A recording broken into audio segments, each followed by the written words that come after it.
All right, everybody, want to take a second to talk to you about an amazing sponsor. We have an amazing relationship with RayAllen.com. Ray Allen is a one-stop shop for everything dog, not just working dogs. Everything dog that you need, you can go down there, check them out, RayAllen.com. Awesome people. They got everything you need. Another one of our favorite partnerships is with a Dog Tray. They've been with us from the start. Great collars, great ball poppers, great GPS tracking, big dog, small dog, bark collars, everything. I got everything like that they have at the kennel. We use it every day. Be sure to head them up, dogtray.com. Listen for the discount code later in the episode. HITS 2023 is being held in Scottsdale, Arizona. I hear they have at the hotel, they have like this super high-end shopping outside, and I think you can go surfing in the desert, which I'm super looking forward to. Anyway, Scottsdale, Arizona, August 15th to the 18th. So hurry up and register now to save a spot and make sure you get a room. Take the guesswork out of making sure you're feeding your working dog correctly by using Kinetic Dog Food. Hit them up at kineticdogfood.com and look them up on the Instagrams at Kinetic Dog Food. Take all the guesswork out and do it right from the beginning. We love Horizon Structures. Dude, this stuff is so awesome, man. You can get online. You can talk to them. You could build it you want from mild to wild. They'll come bring it to your place, set it down on your pad, hook up your power, hook up your water, and you can put dogs in it that day. If you don't believe me, check out some guys like Justin Rigney's got a great setup there. Ask him. Check him out, horizonstructures.com.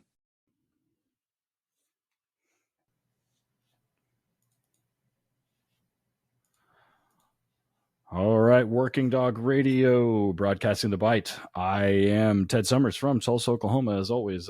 With me from Canton, Ohio is Eric Stambro. Eric, what's up?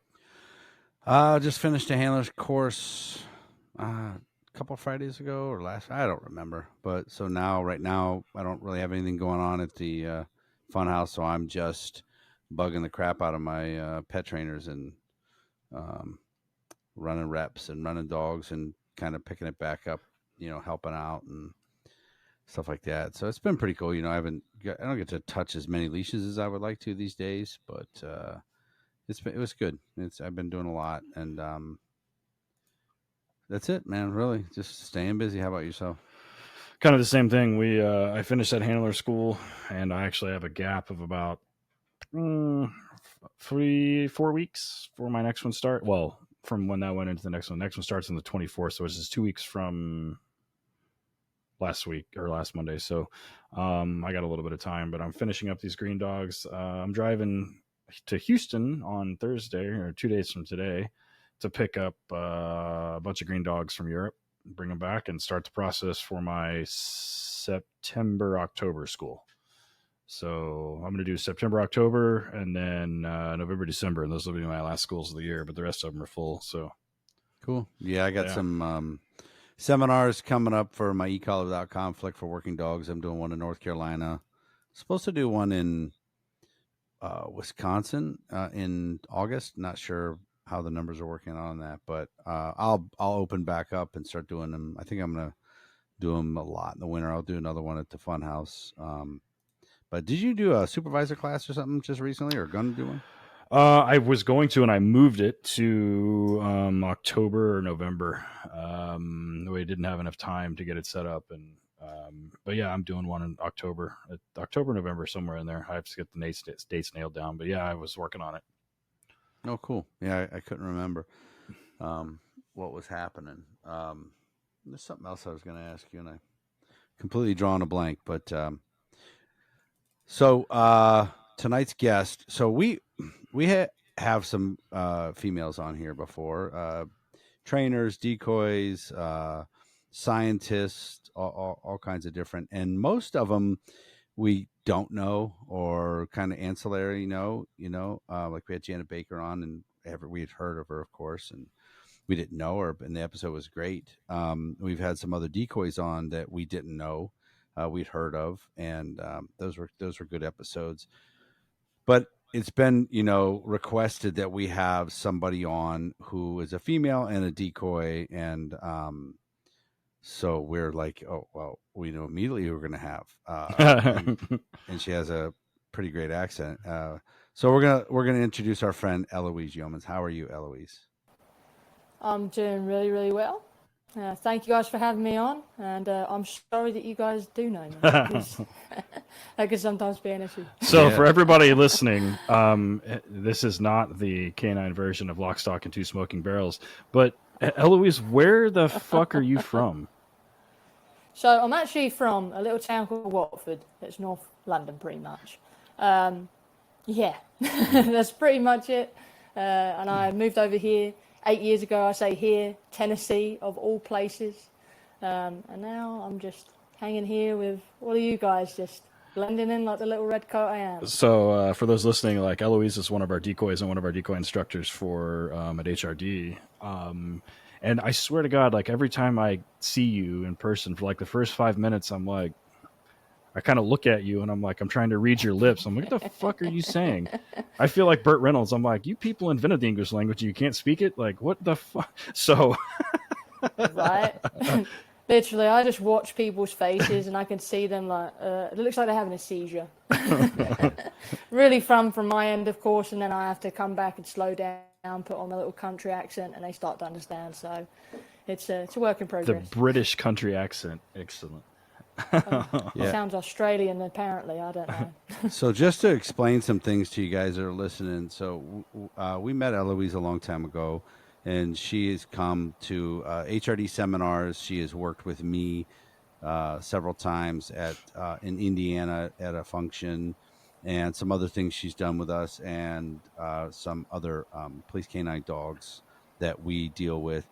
And when I say we know Eloise, and Eloise works a lot with us, I'm telling you right now, she is one of the people that once she puts the suit on, if she's going to work the dog, I tell the guys, and it's, it's a weird thing with guys sometimes.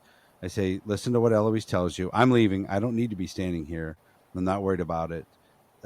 Eloise has caught more dogs than most people in decoying will ever do. Very safe, very knowledgeable. We've threw some monsters on her in the past. Some real shitty, real heavy fucking dogs. And also some, weaker dogs where she's had to do some of that decoy magic to really bring out a lot in them. So she's one of the people that we use that Ted and I explicitly trust. Like I don't have to worry about anything. And for us to tell a bunch of, type A dudes, hey, listen to this lady here. And when she tells you something, she's right. And she's got a good teaching style. She doesn't scream at them. She tells them, she gets to be a little snarky if she wants to because of her accent.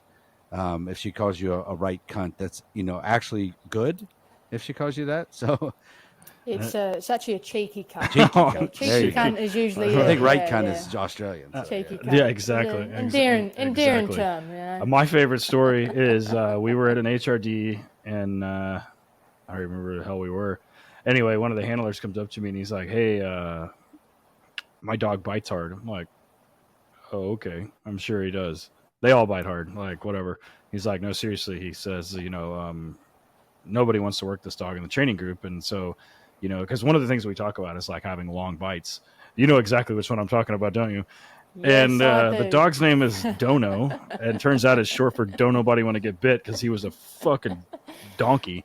So, the first day you put we just did a bicep bite and let you sit there getting just pummeled for 10 minutes. That dog, I think that dog weighed more than me. That dog was fucking massive. He might have. Him and his handler, they were fucking huge. Well, that dude played professional football too. I can't remember which team did he play for, Eric? Didn't he play for the Jacksonville? No, who the fuck did he play for? I can't remember who he said he played for. Was that super nice guy? Was that Memphis? Was that Memphis? Yeah, that was Memphis. Yeah. He's also the one where we did the kidnapper van, and we realized that it's a good thing the driver had a bite suit on. Because the dog bit both of them at the same time. I forgot about that. Yeah, I forgot about. Yes, the dog bit two people at the same time because they had. If you're watching YouTube, you can see my arm out the side. Like they had their just look over, and the dog ended up biting both the decoy and the driver at the same time. Which is pretty interesting. Clearly, it's a big fucking dog, but yeah. And I was like, I got to see how hard this dog bites, so I just put the hidden sleeve on, and that was a hard biting dog. That was rough. That was a nice dog. I can't So remember that Eloise, dude's like name. One of those. what we like to do in the first segment is talk about like where you're from. Tell us again where you grew up, kind of what childhood was like, how you got here, and how you got to dogs. All right, so I don't have a childhood like everybody that always comes onto, working fields and stuff like that. I had nothing to do with dogs when I was younger. My mum could not stand dogs, actually, in fact, so I tried to make any kind of animal I could find a dog. Our old Siamese cat, if it was alive right now, it would tell you about how much I wanted to make that fucking thing a dog, because I wanted a dog so bad. But anyhow, when parents got divorced, things like that, I had a pretty chaotic childhood. I got two older sisters that are a nightmare also, but we're all very close. Went away, moved out when I was about 16 years old, went into the military for a short stint, which I say a short stint because it wasn't for me. And with that, and I'll kind of let people know here, is that back in Britain, women still aren't allowed on the front line. Like, that's like a no. Here, they're like, hey, you can do what you want here as a woman, in some aspects, but back there, they're not allowed on the front line. So me going in, I wanted to be an ammunition technician and go into the EOD. I soon realised and figured out that everybody holding those positions is not a female, and I didn't want to wait around forever to get my kind of shot to be kind of in that area. You don't want to train for something all of your life and not be able to use those skills, however bad it is. So got out of there. I actually went to London Fire Brigade, did an open day there. They then cut their budget, cut all their funding, and so I came out of the military and I had nothing. I was like, fuck. So I actually did door sales. Fucking door sales of all things. You can imagine me turning up somebody's door, right? And the problem is I'm a people pleaser, sit down there with old little Julie in her house, drinking a cup of fucking tea when I'm supposed to be out knocking doors and shit like that because I'm too nice and won't just say, fucking, I've got to move on, old lady. So that was kind of my deal there. But when I made it into the fire department, because over in England it's a lot harder, right? There's not as many jobs going, axing frontline staff. So when I went for a job, my first job I went for, there was like 10,000 applicants. And I was like, fuck. No amount of equality bullshit is going to help you there. Like, it don't, right? But I finally found my way in through the doorstep there, and I got into the fire department, and I just retired this past year, so it'd be about 10 years in fire department. I know everybody's like, oh, you're retired kind of thing. Dogs, they take over your life. It all takes over your business, and you don't have time for anything else, and it was hurting both ends of the scale there. So, but with the fire department, I ended up getting into accelerant detection with one of my own dogs that is probably on her last legs now. But that's how I kind of made my way in. When I came over to America 8 years ago, accelerant training and accelerant dogs, that wasn't just the job of the fire department. And I was like, what? What do you mean police officers are going around and they're, with accelerant dogs? I just didn't ever hear of it. I was like, that just seems like really silly, right? But so I ended up meeting up with a couple of those guys who did some training together, and they said, hey, you want to throw on a bite suit and do this and that, which I'd seen, dogs from in the military, but that was a hard sleeve, running down the field, and it was just a chance for everybody to fucking laugh at you, right? Everybody's got that story. Always a chance for them to laugh at you. So when they told me to throw on a suit and I got into that, I said, hang on a second. Like, everybody knows this feeling. They go, hang on a second. I feel like this is actually something that I could pursue here. And fortunately, I've had great mentors along the way. You two are great mentors of mine. And it's allowed me to do it now to the point where I got into training dogs, now have my own business, now have some other adventures overseas now that I'm really fortunate to have. And I am where I am, but there's been a lot of dogs in between here and then now. So it's I hope there's many, many more. I'm still way far behind from being a senior gent. Fuck me, man. Changing my own gender on here now. Senior person, should I say? But God, I'm not good with words right there, am I? But I'm a long way from being where many of my mentors are, and I just hope to keep on going, really.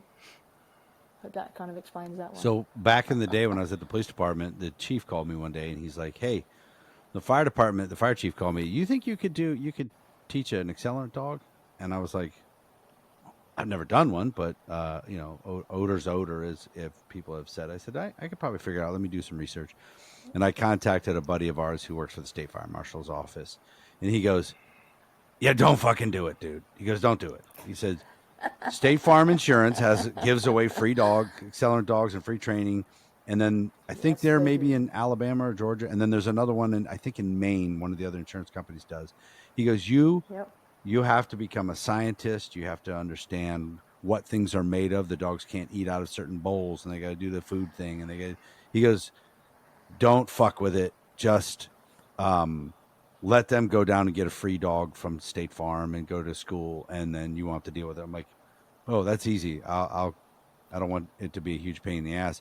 Did you find it was kind of a pain in the ass, or was it what you expected? Well, I dare say over there, over in Britain at least, I mean, it's a little bit. There's public service. Everybody here seems to have like a whole. They have their own kind of district, and it's theirs, and they don't really share too much. Over there, everything's very much nationalised. Like my fire truck, I go several counties over, and they've got the same gear on there. They've got the same load of training. They call everything the same thing. I got here, and so many people call things so many different things. I'm like, fucking, what is that? What the fuck are you saying? Yonder? What is this fucking word yonder? Right? It just baffles me. So I think the hardest thing was terminology, as opposed to anything else. But the whole system is totally different. Like the fire department pretty much operates everything, and then you've got, of course, government officials that are over that. And here it can be, you know, a small little town fire department and a cop.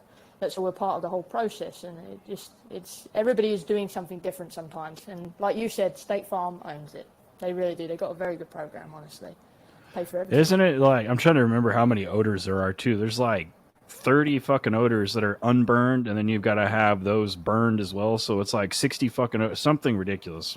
Yes. It's a shit ton. When I saw, like, I thought Oconus dogs, like Oconus explosive dogs, had a lot. It was like 21 or 27 odors or whatever it is. And then I saw that it was like 60 fucking odors. I'm like, are you shitting me? And I mean, it's a lot. It's a whole fucking lot. And then keeping those separate and the order you do it in and all that shit, I've been like, nah, I'm good. And then I heard about the State Farm thing too, and I'm like, yeah, okay. No good. I'm good. Honestly, unless you want to do it for yourself or your own little department, it's a volunteer department, something like that. That's kind of where I use my dog coming over here.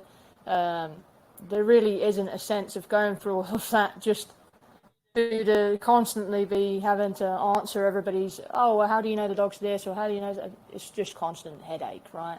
Because nobody knows anything about it that you were involved with when you're with the little department.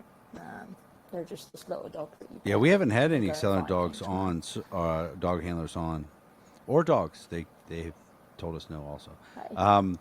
There's a lot of health concern, isn't there, though, as well. Yeah. There's a lot of risks with it. What is the So real quick, I'll ask you about the actual work. But were you a food reward? Yes, starting out food reward, and then we did go to a ball. However, in that environment, just like many others, you can't just go ahead and set up for that one reward, because it's not something that you're going to get in a real life environment, and you can't even do it in a training environment, because sometimes you're around burnt shit and you're using buildings that have been caved down and stuff. There's nails popping out of everywhere. The biggest thing, you know, is those dangers right there. As soon as they kick up those particles, it's very difficult to get a lot of real-life training scenarios in there. So, yeah. Yeah, and what I find, too, is in the situation where the dog has to eat through work all the time, every meal, a lot of human beings are just lazy. And so they either cheat that, don't feed them, which is a thing, or the one guy I know, he would just do quick little obedience routines. That was his little kind of workaround. Get the dog to come to him or sit or whatever. That just seemed like a pain in the ass. So what is, like, with an Accelerant dog? What does kind of the search pattern look like? Are you is it one where you're trying to work in a certain grid, or I don't know how. Does the fire department or the arson investigators kind of have a certain way they want you to do it? So I was taught a grid pattern, so it makes it a little bit easier for the dog, of course, because they've only got so long in there with you, and typically they'll still add another dog to the search if they have it, just to kind of confirm kind of an area, because you want to take samples, of course. So whatever takes us 2 days to sift through, dog can essentially kind of butter it down to an area right? It's not never, and that's where it kind of changes, because you've still got a little bit of polarization, or that odor is kicking up on the floor, which makes it difficult again, right, for them to really nail it down. So sometimes you're not getting to an exact source, but you're trying to find a sample size of about this kind of area here, right, 4x4 or so. But we did train a grid pattern, right, so that we don't miss anything, because there are a lot of particles flying around at one time with people stamping all the way through that stuff. Oh yeah, and they're stamping before you get there, right? Yes. Yeah. Fiddle fucking Constant everything up. moving around. Firemen, same as cops. Yeah. It don't matter. Oh, yeah. So we're going to go ahead and take our first break. When we get back, we're going to talk to Eloise about being a female decoy, what she sees in the dogs. We're going to talk about something that we came across during HRDs with muzzle work with female decoys, and it kind of threw us off a little bit, and it's changed a little bit about the way we do some training. So stick around, and we will be right back.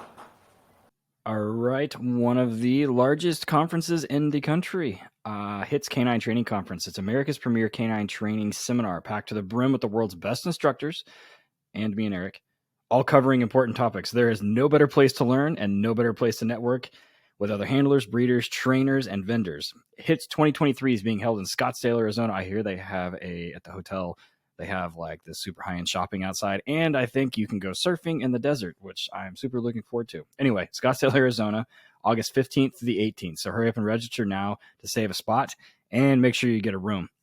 We'll see everybody there. Largest law enforcement training conference in the world. Tons of training classes, lots of training topics for everybody and everything. Hours included, and more network opportunities. Be sure to hit up Jeff Barrett at 863-529-5113, hits canine, letter K number 9.net, and at hits_canine, and all of your socials. One of the best relationships we have in this podcast and in this industry is with the great people down at Kinetic Dog Food. The story of Kinetic Performance Dog Food is pretty simple. They wanted to make a better premium dog food for the dogs that need it the most. Their goal is to give every working and sporting dog a higher energy level, better performance, and better overall health through superior nutrition.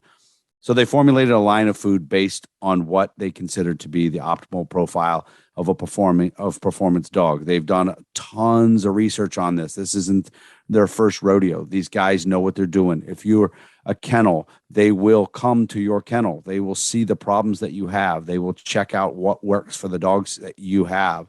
They're amazing people to work with. They drop ship a pallet right to you if you want.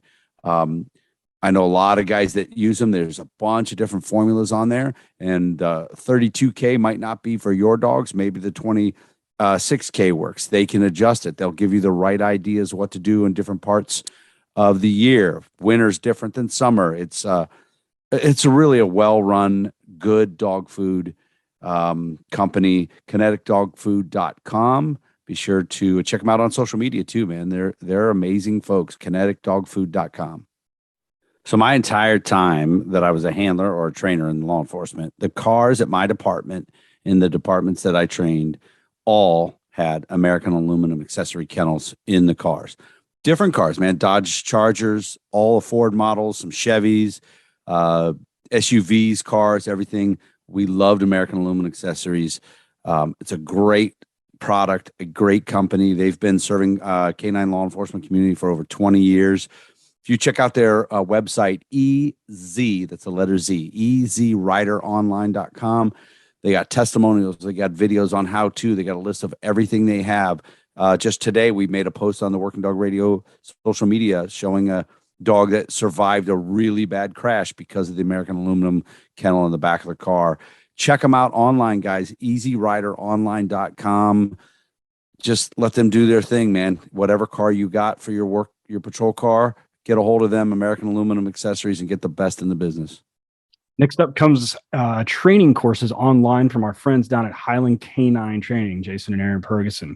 So in the post-Rona world, training budgets have been getting cut. People aren't going to be able to travel, whether it be instructors or they be canine handlers and supervisors going somewhere else for training. So Highland has announced a lot of online training courses. One of those that sticks out to me is their police supervisor canine course. And it's no secret that one of the problems with canine tends to be some of the supervision issues. This course is specifically designed for administrators and covers utilization as well as liability and FLSA issues. The course can be taken at your convenience, and you'll receive a certificate of completion at the end. When you go to Tactical Police Canine Training, that's letter K number 9, training.com, and use the discount code WDR30, you'll get 30% off of that course. All right, everybody, we are back, Working Dog Radio, broadcasting the bite. Ted, is that Easy E on your shirt? It is, and he's holding a skateboard. Show it up. It's just a little low. Let me see it. Nice. I can't believe I did not notice that during the intro part. I would have been like, whoa, what's Yes, it is Easy E. It's a asphalt. It's a skateboard brand. That's pretty. Is that a? Did they Photoshop the skateboard in there? Oh yeah, I'm sure they did. Yes. Yeah. He's probably holding got a dog or something. Who knows? So Yeah. So we're here with our guest, Eloise Yeomans, one of my favorite people in all of Canine. We've spent a lot of time together. I really enjoy it. A lot of working time, off working time. We've kind of got, I don't know.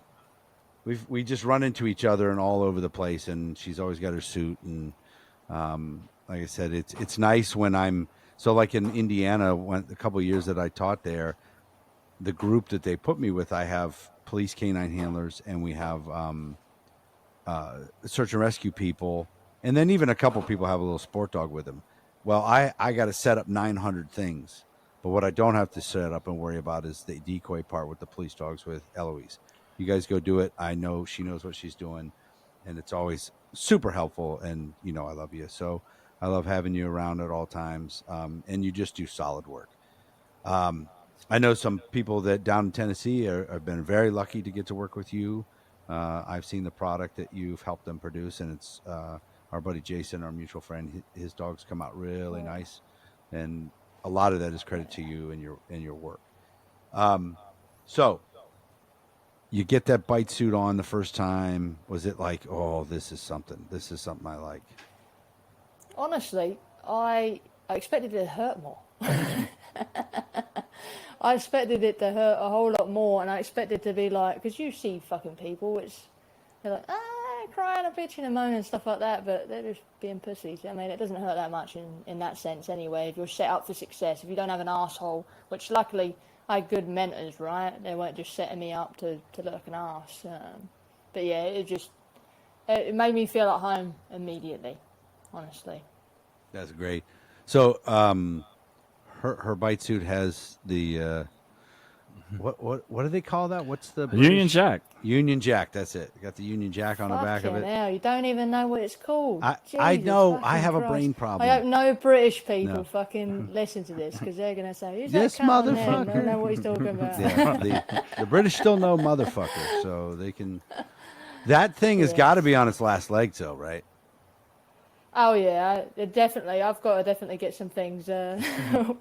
Well, there's some spots there that I'm like, I can see it, and I'm like, please do not punch him right there, because otherwise it's going to be a really sore spot. But I did just buy a new suit with Barbados colours and a new suit that's all hidden, which I haven't used yet. I'm saving that one for old Howard and Shelby, because I think his dogs would love to see that. I see you. Honestly. I see you wearing the white beard shirt, representing. Oh yeah, 100%. Yeah. So Ted, your suit at times looks like it's like a torn hoodie that you got at the thrift store. So yeah, the suit, the one that you're talking about, is my third suit, and it's like my whoopee. I send it back to Arnaud about every 18 months to 2 years to have new sleeves put on it. When you get to the point where I'll get dogs bite me like on the elbow or on the outside, and like my pinky and my ring finger start going to sleep. Or you get the big ones that bite super hard, and like it makes so hard, you like hand makes a claw, and you can't. Then I'm like, all right, I got to send it back. And then I had him put new straps on the pants, and so and it fits so well. And he's made me 3 or 4 since then that I have at the kennel that my guys use. They're just not as broken in, and it's not as thin, and Like, and he sends us stuff sometimes that he like takes a prototype with. So like he tried a new like cuff thing design, like a shoulder design that I don't know if he ended up doing or not. So we have a couple that are like one-off, like weird things. But yeah, I always go back to my Whoopee, and that's the suit. Like every time I wear that thing during handler schools or like during training days or whatever, people see that and they're like, what are you wearing? I'm like, it's my bite suit. And all my handlers are like, they just kind of shake their head. They're like, it'll be fine. And all my trainers, like Georgie and Jaden and Jacob and everybody, are like, nah, they all have their own suits. They're like, I'm not wearing his. Like, it's definitely thin. What I want you to do is I want you to get, because he's making a lot of comp, like torso and then semi-comp sleeves. That's what the suit he made for me is. I want you to get one that looks like a flannel shirt that buttons real high and all the way up, and then actually have, you know, your comp or your semi-comp sleeves, and see if we can't make you look like you're taking a photo in prison. That would be pretty funny, I think. He could probably do that. He made one about 5 or 6 years ago that looked like a pinstripe suit with a tie on it. You remember that one? I had like a green tie. Yeah, it looked like a pinstripe suit. It looked like a super nice pinstripe suit with a green tie. He can ask him. I can have him make me one that's like flannel, like plaid. Yeah, that'd be great. Fuck. Gonna have to hold you to that. Yeah. I gotta see that. I just show up at a training day and that people look at me like, what the fuck is wrong with you? Hey, Holmes. So Eloise, make sure the fucking socks pulled up high. So it's difficult for civilians to break into decoying for law enforcement. Let's talk about I guess you weren't a civilian, you were at the fire department, so maybe you had a little bit more of an edge there, but the female side of it, and where was the moment that you can remember where you're like, these guys now are like, they've bought in. They know I know what I'm doing. Well, you talk about the fire department side of it, so there's always a little bit of humour in there between firefighters and police officers. We sit on our fucking recliners, you know, you sit in your cop car and sleep, you know, there's always that little bit of humour between us. But really when it made sense to me is when I could start showing myself, and that's massive for everything. As soon as you can start showing your work, and you're confident in it, and you get to a point of experience. So it was probably a good, solid 3 or 4 HRDs where I actually felt more in myself confident, honestly, that I felt like, all right, what I'm capable of now is actually speaking to them and helping them, right, as opposed to just being somebody here catching dogs and stuff. And from that point on, people would start to come to me and ask, you know, hey, you know, how did my dog do here and stuff like that, and they wanted your feedback. I think it's very important, especially when it comes to law enforcement and when you're a civilian, is waiting for that moment that they click and they ask for your feedback instead of just trying to jam it down their throats, because, well, cops can't jam anything down their throats, right? So, no pun intended, but yeah, you just have to, you have to be humorful, be light on your feet, don't try to man your way in there. Just be a human being and just wait for them to kind of come to you a little bit and just do good work. That's probably a couple of 2 or 3 HRDs in, plenty of dogs then in, right? I felt a bit of a significant change, but I think that was more to do with me feeling better about myself as well, being in that role too. What was the first HRD work? I can't remember. It was at Howard's. Oh, I wasn't even there. Shelby. Oh, Shelby. No, I didn't meet you till later. And I guess I'll tell you why. I remember that because when I met you, I thought that guy's a fucking arsehole. Like, and I'm pretty sure everybody probably says the same thing. I was like, he's an arsehole. Like, what is he? He's just like screaming. Of course, I met you back then, right? You were still a little bit hot and heavy. Mm-hmm. And then I got to actually talking to you and getting to know you and stuff. And you just watch. You never say anything. You just watch for a bit. Right, and you put input there where it was put, and it took me a little bit while to break your seal, right? I'll say that in the most non-sexual way, to break your seal. Right. And then as soon as I started to actually realise actually where that comes from, where all of that, not what some people would see as nasty or mean or pussies anyway, right? But what they would see that as is actually coming from a place of experience, coming from a place of you've been there and you've made those mistakes and you're not afraid to talk about them. And important. So, but yeah, you weren't there for the first one. That was Shelby. Yeah. That was Howard and everybody. That's funny because I was going to ask you, what'd you think of me? Because I fucking know the answer. I always tell the like, joke fuck. that Eric handles things by yelling, and I handle things by making fun of people. Yes, So- that's a duo. I'm way less yelly now these days. I still make fun of people. Yeah, I still cuss a lot, but yeah, when I met you, see that tattoo of that angry person, that was me, 100%. Yes. Um, Yeah. but we got along. We got along good. I'm trying to remember where it was, where I realized that I could walk away. Like, you knew the scenarios, you knew the desire, what we were looking for. It may have even been the first day after grip checks where we had them, where you were seated. Remember all those where they come in and bite the seated. I always used you for that because those were sketchy as shit, but you could give feedback, and those always caused a little bit of problems. But I think at some point I got to where I could just go stand outside next dog and just do that. And once I knew that with you, that I was comfortable walking away. Because Ted and I, it ended up being us all the talking, all the time. Decoy, hey, how's that feel? Yeah, he's not really punching, he's not pulling, that thing. But Ted and I both probably got to a point pretty around the same time. We're like, okay, Eloise has got that. And I think we even used you a couple times to run some stations that you weren't even in the bite suit. Yeah, I think sometimes we did take that leap when we had enough decoys and stuff, and it was just because I've been with guys so long, I knew all the scenarios, so I was like, all right, I know how this is supposed to look, right, and I know what's good feedback for the handlers, and I understand from a decoy point of view how to keep yourself safe, because you'll hear me, if anybody's ever heard me anywhere, I'm always saying, hands, fucking hands, Yeah. what's your fucking hands, you stupid cunt, your hands. That's the name of this episode. You want to jack off? Hands, you fucking Ever cunt. We again? can't put that on the... We can Hands, put the fucking little hands. like asterisks. They could, it's true. That's funny. There you go, Sue. That's you brought her in, Ted. How did you meet Eloise? I can't remember. Shit, I'm trying to remember. I think it was Alicia and I somehow. And where the fuck did we meet? I don't even remember. And Yeah. I don't even Or remember. did you but meet yeah, at Howard? Did Howard pull her up for Shelby? It was Howard's, right? It was Howard's, but what happened after that? Fuck me, man. Fucking, my memory's going to shit. I feel like fucking Dory out of Finding Nemo. Yeah, man. no. I just spin around. I and just fucking remember lost at what I we were remember talking Ray about. and I talking at HRD or at Shelby, and I was like, Eloise is a fucking monster. I was like, I don't need to tell her shit, and because and some of the other scenarios require a little more babysitting.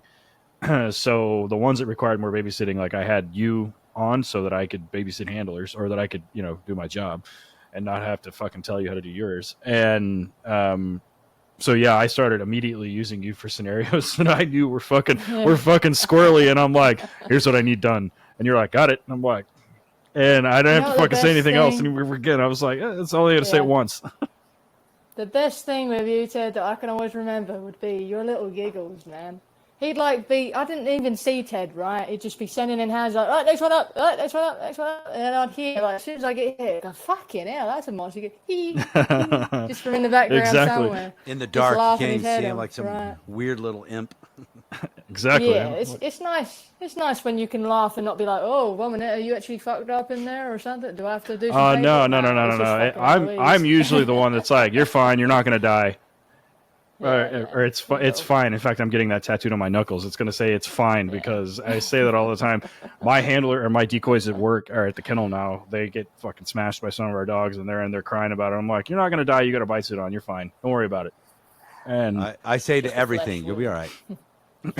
To all the time, people complain, you'll be okay.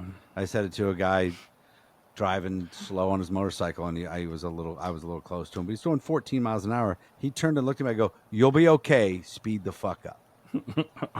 Yes. But Eloise worked with us enough, and this is what I really like is that. So, like when we were in Indiana, I could just look at her, and she looks at me, and she knows what I want, and I know that she can do it. So maybe we say, "Hey, what problems are you having?" And the guy says whatever. whatever the problem is. And I just look at her and she knows what to do to, so that she can step in and handle it. So that's great. And that comes from not just reps, but it comes from, kind of understanding, not kind of, a lot of understanding of dog behavior and what we're looking for in human behavior and stuff like that. So that's kind of why we meshed really well together. Now let's talk about where the female decoy, where we found really can make an impact. Oh yeah. Oh yeah. Is muzzle work. So we do a scenario. The HRD does it. I do it. We call it the amoeba. So where they chase one decoy into a room, and that decoy splits into two, meaning there's two people in the room. I got this scenario from Cobra Canine when I was out in California. They did it with the West Coast teams. Theirs was a little bit different. It was on a stairwell, but still. So what happens is they go into the room, they chase what we call the rabbit, and it's almost always men, and they chase in, and it's a muzzle scenario. When they run in, the person we're chasing is standing on the wall next to another person. You kind of cover your nuts, so you don't get smashed in the groin. And they come in. They'll usually go and punch. If they're going to do it, they're going to go punch the first person they see when they turn the corner. Might not be the rabbit. Might be the rabbit. Depends. And then some dogs put on the brakes because they're confused. Some run out. Some will run around the room in avoidance and do detection and not even look at the person. Some of them come in and destroy everyone in the room, which is what I really want to see. Really just want to see the dog working away from the handler and destroying owning that room. It's your fucking room. And if anyone comes in like an instructor, you should be whooping his ass too. We were in Texas and we had a camera set up in the one room. We were watching through the window and the camera tilted and fell over. And I ran in to fix it and turned around and smash the dog. It fucked me up in the room. I'm like, good on you. But what we found is we started using Eloise in these scenarios is either the rabbit or the other person in the room. And Eloise, you want to talk about what you started seeing? Yeah, honestly, it didn't matter if they had literally caught me, just the look of me going right into the room, they would just look at me and then go on to anybody else. And sometimes they just go into pure avoidance. They just start sniffing around the room. It was just, and these were monsters. Some of these were absolute monsters. So it was definitely eye-opener. I remember in Boston, who was the other female decoy? Was it Allie? It might have been Allie. There's and three I know of we had them. another one. Yeah, we had three female decoys in Boston that were all really good. And we had all three of you in a room, and dogs would short circuit. Dogs with legit street sweepers that were dogs that, like, when they walk by, I suck myself up against the wall. Would go, at least two of them went into the room, and I mean, complete failure to engage. And the handlers were like, what the fuck? I was like, I have the same thing. I was like, I don't know what to tell you. I mean, I do know what to tell you, but I mean, and to this day, I'm not 100% certain, like, what ended up happening with that, because one of my employees is Georgie, is a great decoy, and so she gets bit all the time. But I just chalk it up to the dogs are just not. I mean, it's something foreign to them. In fact, I honestly think the only interaction they had with women was probably the handler's spouse or significant other. So it was kind of a like they short circuited for a second and then had a brain fart and we're like, I'm gonna go back and do something else. We had one come back and tag whoever's running that. Say, were you running that station, Eric? They come back and tagged you. Like, yeah. Yeah. Me and I can't remember his name. It's good dude. He's like one of the trainers there at Boston, like one of the assistants. Greg. Yeah, Greg. Him and I were running it. We were both scratching our heads, like, oh, I didn't expect that. So, in my opinion, I have no. Anytime anybody asks, I said I don't know. The dogs don't talk, so I there's some things they don't. Eloise, do you have any kind of theory on it? Fuck, I don't know. I think just like you said, Ted, it's probably an exposure thing. I mean, you think most decoys are a man. I said, and I mean, you get used to hitting. Maybe we definitely give off a pheromone, don't we, or something? I'm not scientific by any fucking means, so I say this pheromone thing or something. I'm pretty sure that dogs know the difference, right? And if they're not used to hitting females, then it's going to look abnormal. And as we know, if something looks abnormal, sometimes dogs pass those things up and they're just not really sure what to do with them. But those dogs soon learn, I mean, by all means. They said they just had to see it that one time, and I don't think they'll pass up a female again, but it's definitely something to think about. So I know a lot of people have done the scenario where I think it's a muzzle, where they come in, there's a female in there, and as soon as they come in, they have the female start baby talking the dog, which will shut some dogs down. Now, I've tried that. I was up in Vancouver, and we had a female decoy, and she was relatively new, not green, but so they make officers basically prospect to be canines. Like they have to, it's like they're going into the Hells Angels. They got to put in like a year of decoying. That poor girl, I was like, I don't know, man. I think you could probably talk them out of it. But she was in a suit, and she got murdered by every single dog, bicep after bicep after bicep. And I could hear her go, oh, cute dog, what? And just get smashed. I mean, she's like, yeah, that was another one. We tried putting her in the front, putting her in the back, moving everything like that, and she got bit every single time. So I think maybe the equipment kind of. Have you ever had any not bite you in the suit that just because of the female part? Yeah, 100%. There's definitely been a few, and that's just been me just being passive, of course. And those were dogs that were good passive with a male decoy, so it definitely there's a female element to it for sure. But yeah, there's been a few dogs, and they've been seasoned dogs, like you said, dogs that are already biting people. So yeah. All right, we're going to go ahead and take our next break. When we come back, I'm going to talk to Eloise about teaching decoys. I'm going to talk to her about some police canine stuff and kind of what opportunities exist for people, women, men, anybody in the dog world. Because I don't know how much she can get into, but she's got really parlayed her skill set into some really good work. So stick around. If you skip the commercials, check the show notes. The discount codes are in there. We really love you guys for holding up our sponsors, man. We talk to them a lot, and they're like, dude, our discount, like Ray Allen says, our discount code is used so much they have to change it because it gets picked up by other websites. And so that's always, I always love to hear that. So anyway, stick around. We'll be right back.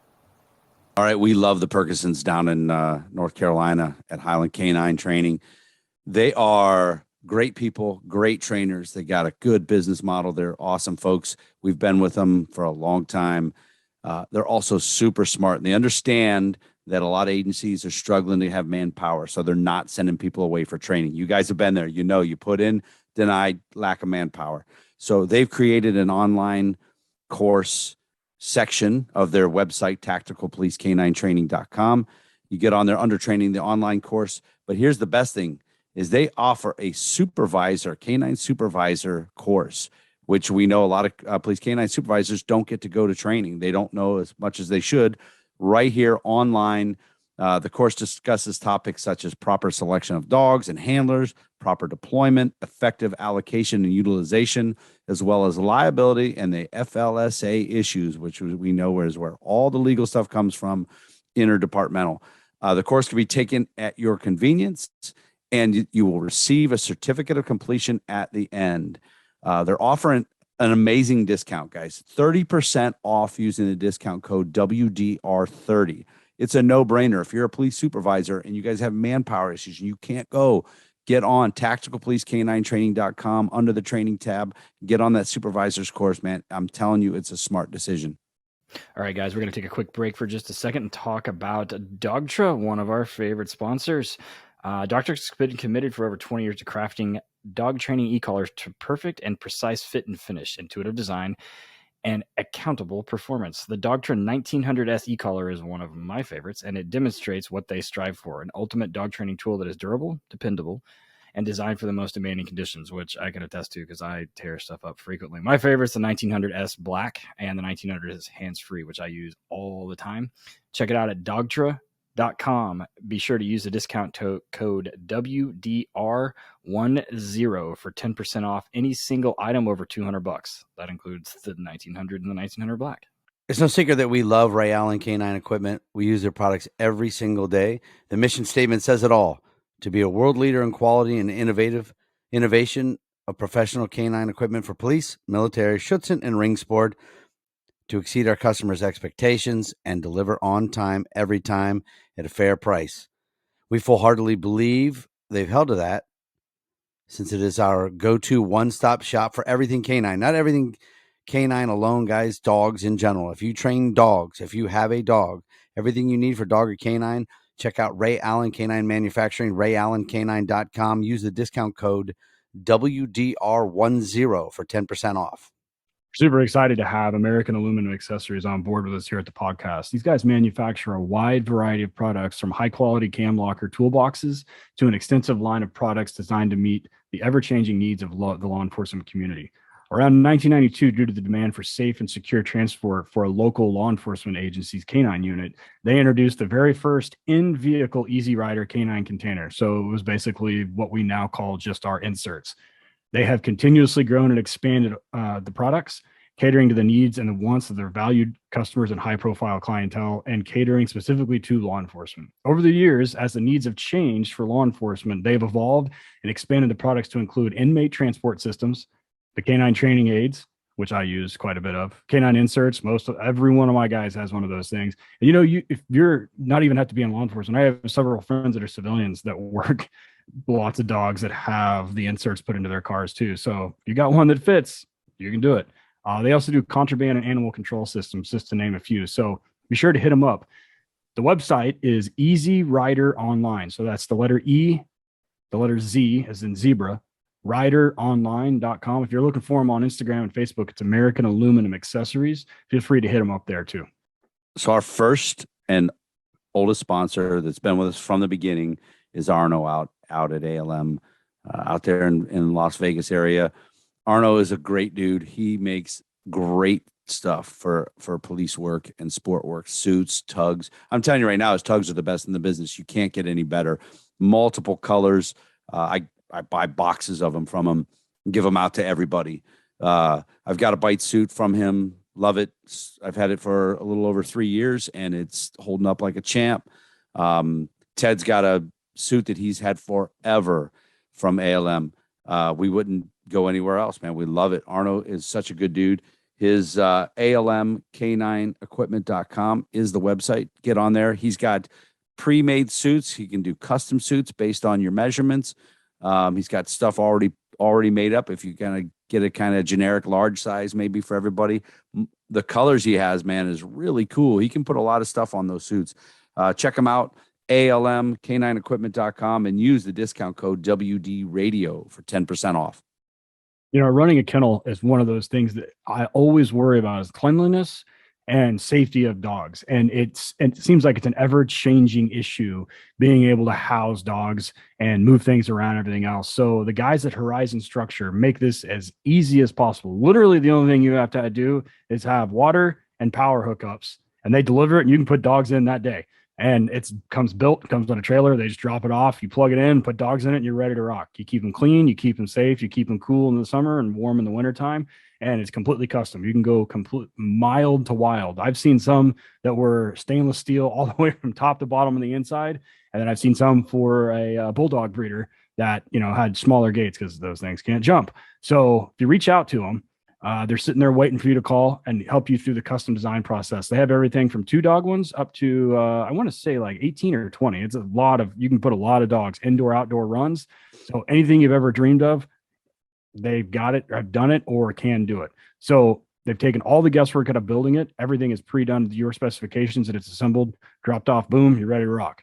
Things are amazing. Rigney has one. We've had him on the show a couple of times. Go check out his Instagram, and you can see he's posted it up there before. Go look Horizon up at Horizon Structures, spelled out. On the internet, it's horizonstructures.com, and you're going to look for the link in there that says commercial dog kennels, or give them a call, 888-447-4337. They'd love to talk to you and get you started on the way. All right, everybody, we are back. Working Dog Radio, broadcasting The Bite with Eloise Yeomans and Ted and I, of course. So one thing that Ted did for the HRD decoy camps, I never had anything to do with the decoy camps, is he brought you in to help do some instruction. I tell everybody, Ted's good at teaching decoys. I consider myself a really good decoy. One of the things is, and I have a bad habit of it, when you come decoy for me, I will throw dog after dog after dog. So you have to speak up when you need a break, because I can do 12, 13, 14 dogs in a row. I forget, right? I'm just a glutton for punishment. But I'm not good at teaching decoys. I just I can't teach your footwork. I can't, I don't know why. I mean, I can teach us on a back tie what the guy should be doing and everything. When did you what do you think makes a good decoy instructor? You're a decoy instructor, I mean, you've got to have a whole lot of patience, and you've got to be not just aware of your body, but aware of somebody else's. And that's something that, sometimes people struggle with. You can't just, get in that tunnel vision and just be watching the dog. You have to really watch the damn person at that point in time. You've got to be patient enough. You've got to realise different skill levels. Some people ain't as fit as they need to fucking be. I mean, and, it's not the time there to say, hey, you're not fit enough. If they're coming to you for help, they're already started, right? So I would say a lot of patience. You've got to be super aware of their bodies, though, because it only takes for them getting bitten in the face once, and that's it. You're not teaching people again, right? Yeah, and the other thing is sorting the dogs that are there. And so, like at HRDs, typically we have what I would consider experienced decoys. Experienced in the sense that they have caught a lot of sport dogs, or they've worked a lot of police dogs within that area, or the neighboring area. So as an instructor, one of the things that like Eric and I and Ray and whoever, Griff, we're constantly looking for is we're seeing dogs. If we see dogs that do sketchy shit and the handler may not know or not tell us, exactly, right, keeping decoys safe. And that's one thing that I hammer into all of my new guys at the kennel is I was like, always protect yourself. Nobody's signed up to get bit in the hand, to get bit in the neck, to get bit in the face. Don't, and I say it, and I mean, I said this so long ago, we made a patch and a t-shirt out of it, but don't put your hand anywhere you wouldn't put your dick. And everybody remembers that I say that. And it's one of those things. And I'm really, really wary of safety of decoys and safety of dogs. And a lot of times, with males, particularly with male decoys that are younger, I have a problem. Well, not a problem, but I have a lot of times those guys want to go full blast, fucking smoke bombs and can curtains and fucking blowing shit up and everything else. And I'm like, and I kind of have to rein them in. I'm like, you do realize that not giving feedback is generally more challenging to some dogs than giving them a ton of feedback. Like if you choose to mark incorrectly on purpose, watch what happens. And all of a sudden I feel like they can kind of learn something, right? Versus, and it's the same thing. Like I'm not a firearms instructor. Eric is, he'll tell you this, but women are so much easier to teach than men to shoot. And every firearms instructor I know has said that. It's because what do we as men in the United States grow up doing? We play cops and robbers and cowboys and Indians, and we're probably going to get fucking canceled for that. But we play games that involve firearms, and what's the first thing that we learn to do is that we mimic recoil. And exactly, Eric's doing it. If you're watching, we mimic recoil, and so when we give us a real gun, right, it's the first thing we do is we mimic recoil, which causes a huge problem. So, in one respect, I would say that the internet has created a ton of really good decoys, but it's also created a ton of bullshit, because I see a lot of guys that are new recreating shit they've seen that has no basis in marking behavior at all. And I've seen guys that are really good fucking dog trainers outside of a suit, right? So like if they're teaching detection, if they're teaching tracking, if they're teaching obedience, whatever, pet dogs are really, really good, but they're fucking atrocious in a suit. And I'm like, I know you understand how marker training works, right? And they're like, yeah. And they explain it to me. I'm like, what the fuck are you doing? Like, I mean, so in that entire, like when I do, and Eloise, you've been through our decoy thing, so anyone that's listening to this has been through it, right? Like my decoy course is a lot like a trainer's course, right? We talk about opera conditioning, classical conditioning. We talk about negative reinforcement, and positive punishment, and all these things, and how we get the dogs to do it, and how the decoy is the opera conditioning and as the object of that. And people kind of like, holy shit, this is a lot more involved than I thought. I just want to get here to fuck shit up and break drywall. I'm like, let's slow down. Like, let's chill the fuck out for a second. Like, just slow down. So, that's been an eye-opening thing. And I mean, I think, Eloise, you've been all over the country working with us and working with other people and then instructing as well. And what are some of the common things that you see with newer decoys? Aside from just getting experience in dogs, it's one thing that we hear all the time is like, what book can I read? I'm like, you don't need to read a book. You need to get in front of dogs. Like, I mean, Right. I understand you can read, but this is a hard skill set. It's like welding. Like you're not going to learn. You're not going to learn it from watching YouTube and reading a fucking book. That's for sure. No. Yeah, you kind of nailed it when you said they come in all gung ho, and they kind of look like they're coming in for a fight. Whereas I've learnt to see it kind of like a fucking chess game, right? It's small calculated movements sometimes can mean a whole lot more. I said, than you doing all this stupid shit. Otherwise, the dogs just hang on for sheer fucking luck, right? They're like, oh, okay, yeah. They're preyful animals, right? You're doing a complete disjustice for doing that. And there's a time and a place for everything. But I see a lot of just what you're saying, the mimicking. But I also see that there's a massive social media effect, isn't there, of people want to get there as quick as possible, right? And so they are just pawning themselves out to everybody. And sometimes they come under not so good mentors. And I'm not downing anybody or anything like that. But sometimes you're not ready for certain mentors. You're not ready to work with certain people because they might not be people that can really take you under their wing and help you, right? They're going to skip certain areas and then you end up with a bunch of bad habits.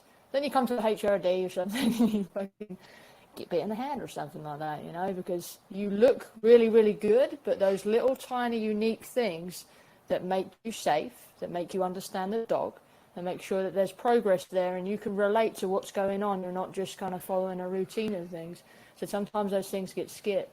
So it's really very, very important to, you know, have somebody over you that kind of says, hey, let's slow down a little bit, you know, and let's work these dogs. Let's work these problem fucking dogs. That's a huge issue, right? That's where you learn. A lot of these people are seasoned dogs all the time, and they don't learn, and they get somewhere, and then they're fucked. One of my decoys, Josh, who has been with me for 6 years, a long time. For the first 2.5 years he was with me, he only worked our dogs. So all of our green dogs, all of our finished dogs, and all of our dogs in training group. And when I had the PSA club going, it was just the PSA dogs, right? So he was taught how to develop grip, how to develop targeting, how to maintain all those things. And he didn't know any different, right? He was 22 years old at the time. So I distinctly remember the first time I took him to a seminar, and I warned him beforehand. I said, look, you need to Street Tactics? Yeah. You remember Josh, right? We fucking killed that kid. That poor bastard. Nah, and you know what? He's yeah. And I warned him ahead of time. I said, look, I don't know. I mean, there's fucking 80 dogs here. I was like, I don't know any of them. Like, there's 80 and I don't know 81 of them. So I don't know what they're gonna do. Like, so he's like, oh, I got it. So we worked like the first 3, and he came out to us and he's like, am I doing something wrong? I'm like, no, why? What's going on? And he was like, well, I would do this and the dog didn't respond, or I did this and this happened. I'm like, okay, that's all shit that you need to be telling me and Eric and the handler. But also, when I told you these dogs are going to do things that are unpredictable, this is what I mean. And he was like, and there were some dogs there that were fucking bangers. There were also some there that were very young and needed some work. And there were some there that you could tell that worked with inexperienced decoys that like Josh would mark correctly. And the dogs are like, oh, holy shit, what the fuck?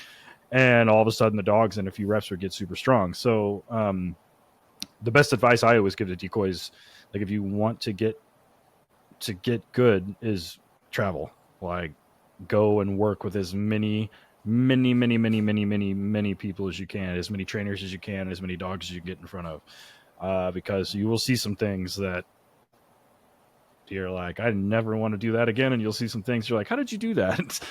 Because I got to learn how to make the dogs do this. So Eloise, do you think there's value to a police dog, either green or experienced, to working with an awkward, inexperienced decoy?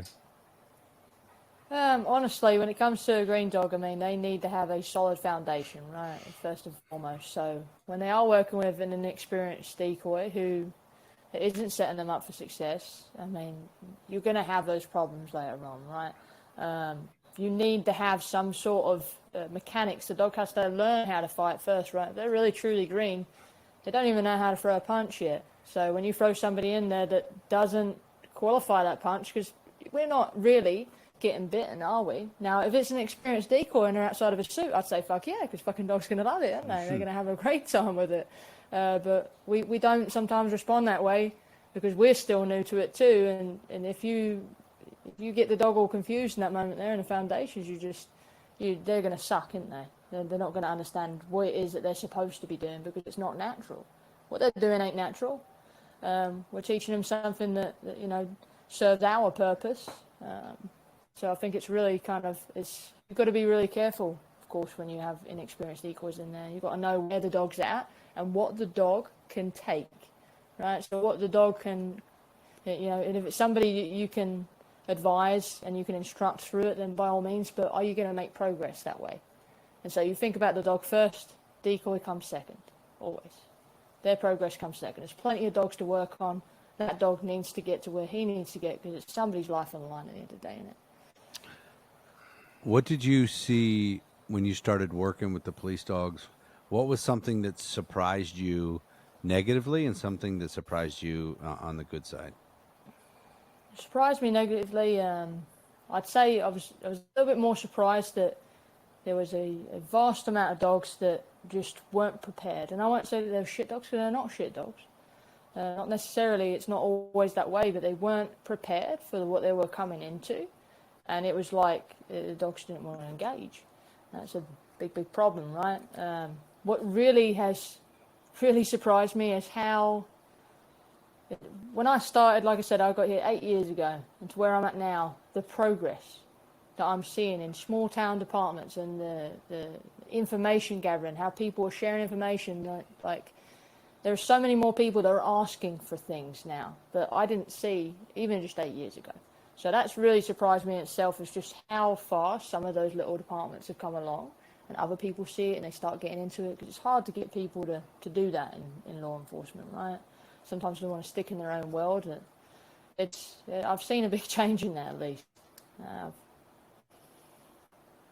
Yeah, I think that's the one thing that Ted and I talk about when we're doing the like traveling around and doing the seminars and everything is don't be so closed off. There are some world-class high-level decoys in these people's backyards, and they won't bring them in because they're not working at the police department. It's the most ridiculous thing ever, and it's actually, and then I think, Ted, isn't it kind of like a part of a whole slide in your presentation?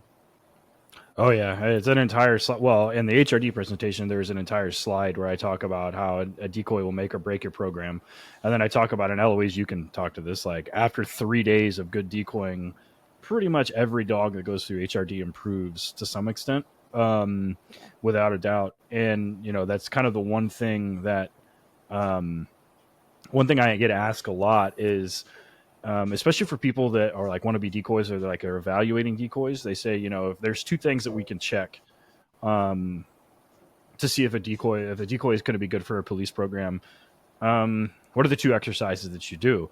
And I'm not going to mention somebody, but if you mention some other people, they're like, oh, I want to see a long catch at Mach 10 and whatever else. I'll tell you this right now, in my handler schools, we do like 2 long bites.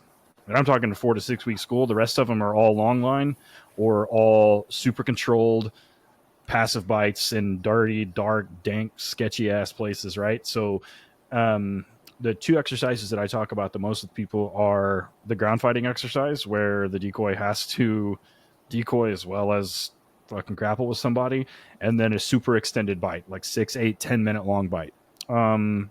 Eric, you and I, for like every time we instructed these things, we're doing like long bites. You took decoys down the hallway, fucking screaming their head off, right? And I'm like, bro, you've been going for 45 seconds. You've got like 7 minutes left. Yeah. You're going to get fucking gassed. And this is dog number 3 of 35. Like, you need to chill the fuck out. And so kind of the ability to work a dog and maintain a high level of pressure or consistency over a long amount of time is super important. And then understanding how to mark behaviors is why I always do the ground fighting one, because the super thin hidden equipment, they have to trust the dog, they have to trust the handler. Like there's all kinds of shit that can go wrong in that thing. And normally, if they work through those pretty well, they're either really, really green and don't know any better, or they know what the fuck they're doing. And they're like, yeah, okay. Because, I mean, when we do the ground fighting, and when I tell people, I'm like, dogs that are not stable on a grip cannot do this exercise. Because they will 100% pop off and bite my decoy who doesn't have equipment, or they bite the handler or something. So, yeah, that the ground fighting one is we definitely have to be very specific. So Eloise, we're gonna shift over to the training side. I've said this all along. I've said it numerous. Well, all along. I was kind of an anti pet dog guy, but then when I started doing it, I realized actually this makes me way better. Like, I'm a better police dog trainer because of pet dogs. I talk about it at all my conferences, all my seminars. I'm like, you guys aren't you're missing the boat here, because pet dogs, most of them will, well, half of them work for food, and none of them will work for a toy. Like, they might play for a toy, but they're not going to work for it. So pressure and understanding pressure is the only thing that works for a lot of the dogs, and you have to be better at pressure, and then that helps. Pet dogs. So I have a few guys that were full-time police officers that just kind of got sick of the job, and they quit and came to work for me full-time, which stresses me out, right? These are guys that had, job with guaranteed paycheck and benefits and all that other shit, but they were miserable, absolutely miserable. Taking the leap to go off to do dogs. Talk about what dogs has afforded you, or changes you've made in your life based off of dog training. Wow, gosh almighty, it's probably changed my entire life, honestly. But you think, with the fire department, I was working, we got a stupid schedule there. It was one day on, 24 hour shifts, of course. 1 day on, 1 day off, 1 day on, 1 day off, 1 day on, and then 3 days off. Which means I don't fucking know what day of the week it is, ever. And I'm still at that point where I don't know what day of the week it is, ever.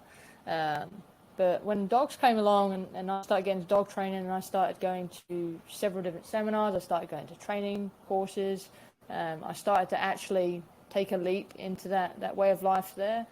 It afforded me much more happiness.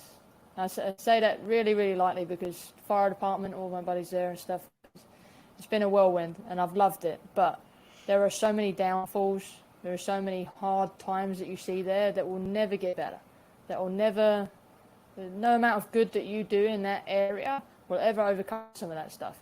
In dog training, you're just looking at a dog, and it's like, yeah, it's completely different when it comes to pet dogs, especially. And don't get me wrong, I take a lot of behavioural cases now. I enjoy the reward side of it. Maybe I'll get burnt out one day, maybe not.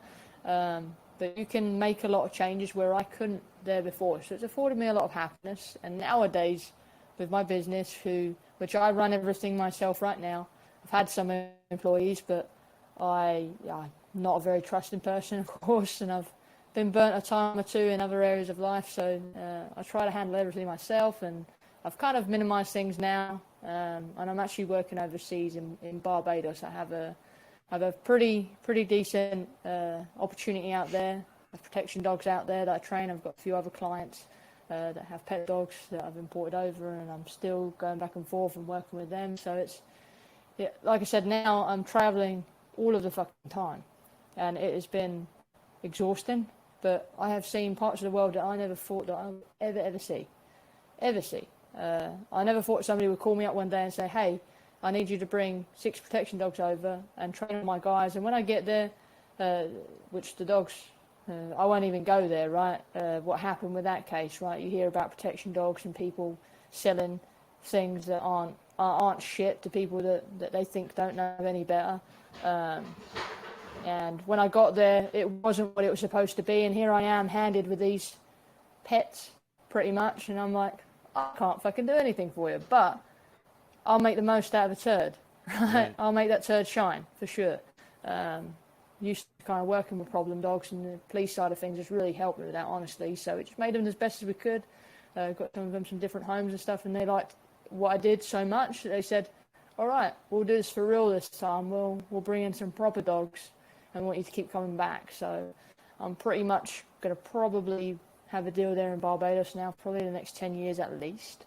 And what I'm working on now, a rolling in and out training program, that might be something that stands a little longer than that.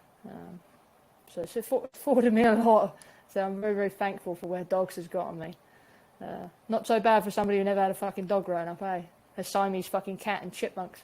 Fuck. How much, since you started going to Barbados, how much sunscreen have you gone through? Because you are damn near see-through. Fucking hell, man. Ugh. It's killing me. If it's not sunscreen, it's fucking insect repellent, because they just fucking love the taste of this British meat, man. They eat me alive over there. These little fucking sand bug things. Not even mosquitoes, right? Yeah. Fucking skeeters. I say skeeters, oh my God, I sound like a redneck. No offense to any rednecks out there, but I'm starting to sound like one. Those mosquitoes over there are nothing to these little sand bug things. They fucking get in everywhere. So I'm like walking around like I've got a fucking rash in my fucking ass or something. It's nightmare. It's not, man. So one of the important things, and we're going to close it up here in a minute, and I'm just going to look at the camera when I talk here, is, guys, if you're in law enforcement, firefighter, or whatever, and you're miserable, and you've 6, 7 years there, 8 years, 9 years, you're not vested, you're not like deep into it. Why be miserable? Like, why? You do something else, whether it's dogs or something else. You know, we just, by the time we you'll see this, I believe the episode before will be for the street cop, right? Is that is before this one, Ted? I think so. I think that's the way we're airing it. Yeah. Dennis Benino. So he said that, you know, we talked about people leaving law enforcement to come work for me, and he's like, even though it's a guaranteed paycheck, like that security is what the people want. It's actually not real money. Like, it's not great. Some of you are doing okay. Some of you, you know, in law enforcement now, the money is kind of caught up for some of you. I have a sales manager that works for me that now makes more than I ever did at the police department, ever. Real money she's making. And she's like, what, like 30? Right. Yeah. Yeah. Age wise. Yeah. Yeah. Yeah. I talked about this the other day. The first shooting I got into was in 1999, and I was making probably $16 an hour when I killed that dude. Then 4 or 5 months later, I got into a shootout with his nephew, or with that same guy's cousin, who was throwing rounds down range at us, and I was still making $16 fucking an hour. It's not real money. I don't care if you're at $34 an hour. That's not real money. So if you're happy with that, great. But if you're miserable, do something about it. The opportunities are out there. I mean, like Eloise could have stayed at the fire department for 30 years and died 5 years after because of the way the schedule works and the toll it takes on your body and all the shit these guys breathe in on these calls that they have and everything. I gotta tell you, Eloise, I'm super happy for you and super proud of you. And I don't think this Barbados gig could go to anybody better. Well, with saying that, I said I'm definitely just thankful. I said it's an opportunity, and you just said it right there. You've got to take those opportunities. Kind of like steering a car when you swerve. You just got to pick a point and just keep your eyes on it and don't let off the gas. So you can't brake. Otherwise, you go in a direction you don't know where you're going. But there's so many opportunities out there. It really is. You just have to want to take that leap, don't you? You know? Yeah, it's scary. I get it, man. For guys, really it's scary, yeah. And especially guys that have, you know, families and things like that. But I can tell you, so I had 4 guys quit law enforcement to work for me. One is in the military now, so he's actually out altogether. The other 3 couldn't be happier. And the one is like, he's not my age, but he's in his 40s and great, amazing dude. He could have stayed. He just hated it. He got miserable, and in the place he's working at has got way left and going after cops and everything. He's like, I just don't want to do it. So he now owns a Ridgeside canine location, and he's doing amazing.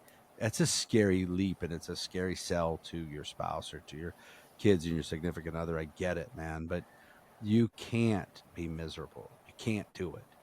And a lot of you listening to this, I'm talking to you, and you know I'm talking to you. So, but anyways, Eloise, what's like when you heading back? What's the future look like here? Almighty, well, right now my fucking dad's over here, right? 8 years is the first time he fucking comes here. As I just got back from Las Vegas, then I took him. Where the fuck did I took him to Charlotte of all places, right? It was fun to show them what city centres look like. Well, what they look like at night, right? Mm-hmm. How things can get a bit sketchy and stuff. He's like, oh, this is interesting. And now we're actually in North Carolina at the beach. I'm trying to see Howard on my way back and stuff. Go and get my dad a bite in because he's nearly 60, and why not, right? Yeah. You at least need to know something about what I do for a living. And then I go back to Barbados again on the 27th. Actually having an interesting thing that I'm doing over there right now. I'm taking a lot of very experienced trainers. They're very humble, that have good characteristics, who are honest, people that I've watched and observed for a long period of time, and I'm going to utilize them overseas. So I've been looking at many different trainers. Could be people listening to this that I'm looking at currently, to help me rolling in and out, because realistically I was asked to move there and I can't move to a tiny little island. There's too much challenge here, and I have to go. And unfortunately, little small islands, they don't go. Otherwise, I'd have stayed in England. So I'm trying to get those trainers rolling in and out so that there is actually a full-time trainer there at any one given time. So I'm not having to do all the lead work over the phone and this and that. Very, very powerful to have somebody over there all of the time. That way, nothing gets fucked up or anything. So that would be really interesting. It would be really unique if I can get a good solid 12 trainers on board, and they pick 3 weeks a year. They basically go and have a vacation in Barbados, right? They get to use their skill sets, get to do something a little bit different, kind of almost get a paid break away from pet dogs, from all the hardships of behavioural training, and it's kind of they have a working relaxation kind of thing. Things that make you burn out, right? Get away from that a little bit. It's a good thing to share that. I can't do it all myself. I can't. Yeah, I'm glad you're able to give back, and it will ease it up on you pretty good. Ted, what about you? What do you got coming up? More handler schools. Before we started recording, I was telling Eloise that you and I are going to be in HITS in August.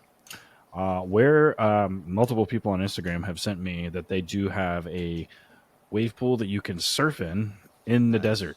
So, yeah, that's happening. That's where you'll be. That's 100% happening. It's going to be in Scottsdale, so we're doing that, and then after that weekend, so HITS ends on like a Thursday or something. Friday, I have to be in Gilroy, California, to decoy at a PSA trial. And then that ends Sunday, and then Monday morning I am in San Jose with San Jose PD for HRD, and then I'm back here, and then we've got two or three more HRDs before the end of the year. So and then I've got 3 handler schools before the end of the year, so a bunch of green dogs, and I've got a couple more e-collar courses. So yeah, it's we started a new 501, so there's that. So yeah, we're I'm trying to kill myself by working. So yeah, it happens. Yeah, I got what do I got? HITS is so I got in North Carolina. I got a e-collar seminar. Then I got HITS. HITS is going to be fun. Yep. Ted and I are each teaching a class there. And he's doing the scenario-based training, and I'm doing my e-collar without conflict. We did the same split in Pittsburgh, and it worked out really well. We had good attendance for both classes, and that way then Ted can teach and I can get pictures and videos, so we don't get screamed at about lack of social media content, and which is a real thing. Dude, let me tell you, I'm all over my employees about getting content and getting pictures, and especially at go homes with pet dogs, getting pictures and videos of the dogs and the owners doing things. I did a go home turnover last Friday. Forgot. No graduation picture. Fucking didn't do any of it. I'm the worst. The fucking worst with it. And then the next morning, I met with the lady to do a walk at a park that she likes to go into in the morning. That's like a gauntlet for this reactive dog. So I said, yeah, we'll meet again in the morning. I'll get some pictures. Fucking forgot. Didn't get any. Nothing. I suck. So, well, anyways, Eloise, I'm so glad you came on. And again, you mean a lot to us. I try to send people. Now I never know when you're in the country, but you know, I've sent a lot of people in that area in Tennessee. Go see Eloise. She'll help you with your dog, and get That's you guys it. on the right path. And you've never let me down ever, not one time ever. So that means a lot to me, and I know Ted feels the same way. And we're really glad you could come on.